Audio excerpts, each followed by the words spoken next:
There's not the same political will that there was in 2006, 2007, and it's for a variety of reasons. I mean, I think the failure to get a deal in Copenhagen really knocked a lot of people's confidence that we can actually do something about it. I think in the environmental community we also got it slightly wrong in how we communicate this. We kind of terrible habit of putting a sense of guilt or shame on people without giving them a kind of an easy kind of direction in terms of, okay, this is what we need to do. And thirdly, as I think you said, like the financial crisis was so severe that that kind of dominated people's thinking in the last 5 years.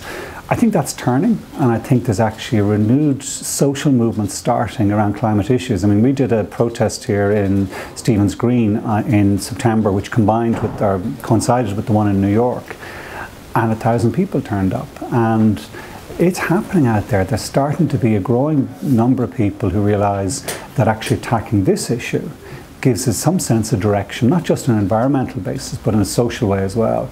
Because if you look at those protests, they're coming from a social background. Is it too late though? No.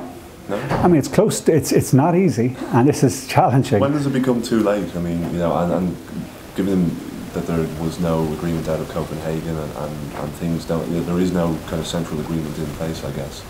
And you've got the climate change bill here in Ireland, which you've been very critical of. I mean, you know, when do we reach a point where actually I don't think it's ever too late, and I'll tell you why. Okay. Because the changes you need to make to reduce your emissions lead to a better society anyway. Even if we're kind of find ourselves too late in terms of some of the natural systems start to change and we can't control it, it still makes sense for us to take the steps we need to take because it delivers a better country in any case. Like if you move towards a really good transport system, a public transport system and a safe system, that in its own right is a social gain, is a real benefit. If you move to a less wasteful economy where you use resources very carefully, like we don't own huge amount of resources as a country, so being really clever in how we use resources is in our long-term economic interests anyway. You get a better food system which is low in carbon, it's also healthier.